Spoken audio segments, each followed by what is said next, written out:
This plane is loud. This plane is performanty on the engines. This plane is very loud indeed. This plane is the Mad Dog. One of the most legendary planes that there are, I think.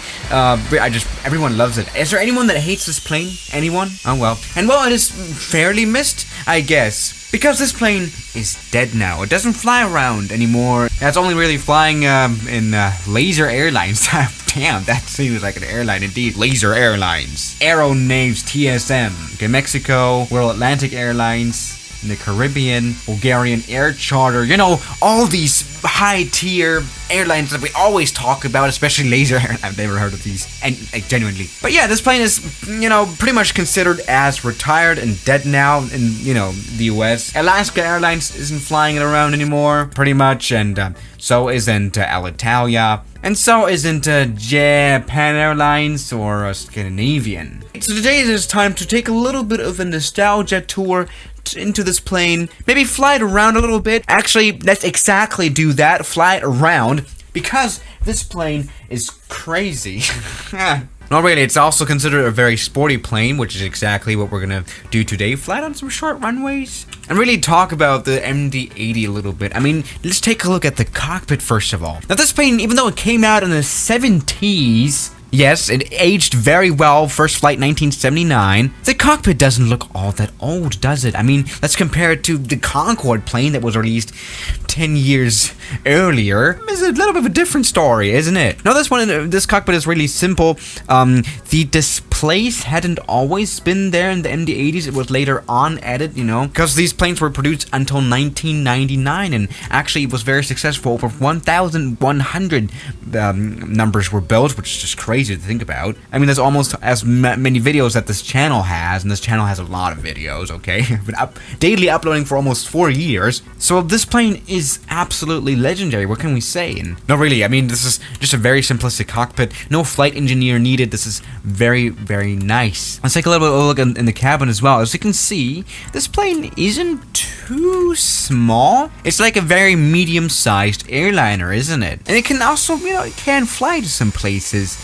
And has some range on it, and has some runway performance on it, I guess, I hope. Because we have never really tried out the MD-80 a lot. Let's maybe try flying this, because that's what this plane was probably made for. Isn't this just nice? By the way, I just wanted to show you how the reverse thrust looks. Yes, isn't this nice? We have this good old, very old school reverse thrust with what's this called again? Shovels? The sound.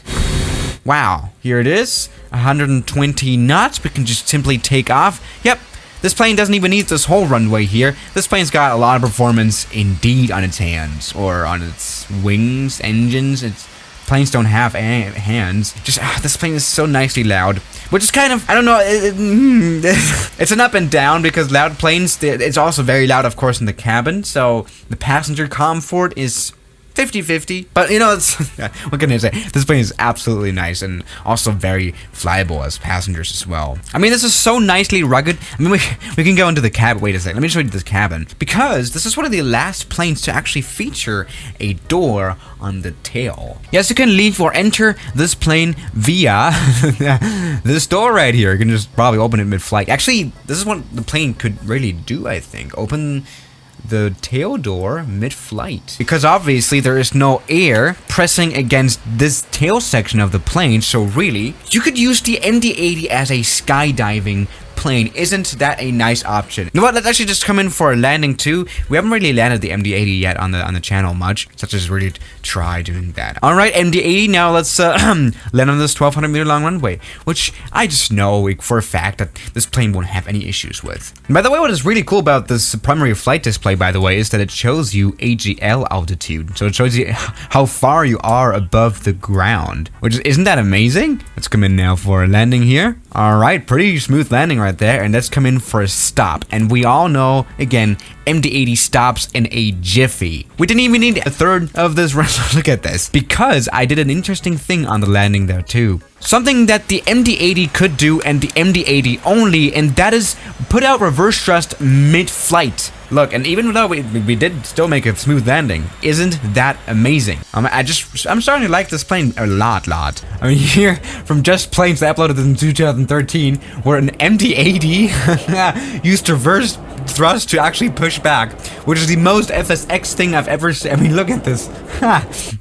Isn't that savage? They're generally reversing with a reverse thrust. And here we have another famous clip here where the MD-80 reverse thrusts in mid-air. Isn't that awesome? I mean, a little bit of a hard landing, but you know, the MD-80 again is very mad indeed. The name Mad Dog, which probably stands for MD, you know, Mad Dog, is very well deserved with this one. So let's just fly this one to short runways.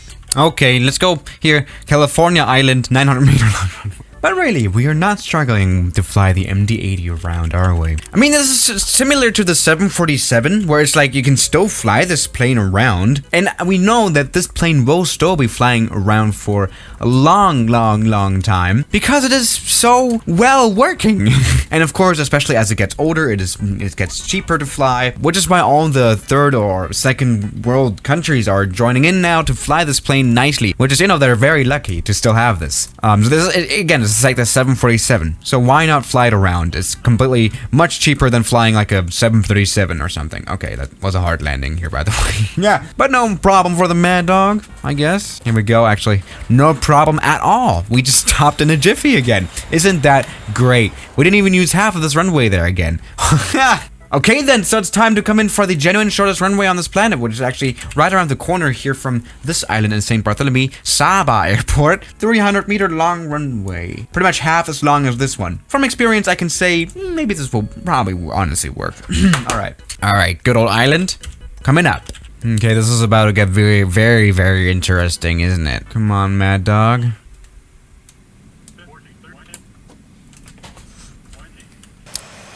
Maybe I shouldn't touch down super hard. Fell apart. Half of our plane is still on the runway. Look at that. Nice. Second try. Oh my god. Ryanair landing, am I right? Okay, let's do this. Come on. Alright, a hard landing. Let's go. Stop. Stop. Oh my god. We just did this! I just landed an MD-80 on a 300 meter long run. What the hell? That was really spot on. As you can see, I landed as soon as the runway started. There we go. Not a particularly smooth, but actually not too hard either. MD-80 is crazy. I need to fly on one of these for sure. Time to go to Argentina or Mexico. So that is an opportunity there, isn't it? So yeah, guys, Mad Dog, Swiss Scissor 1 certified for sure. And I'll see you guys tomorrow. As always, good night. What am I saying?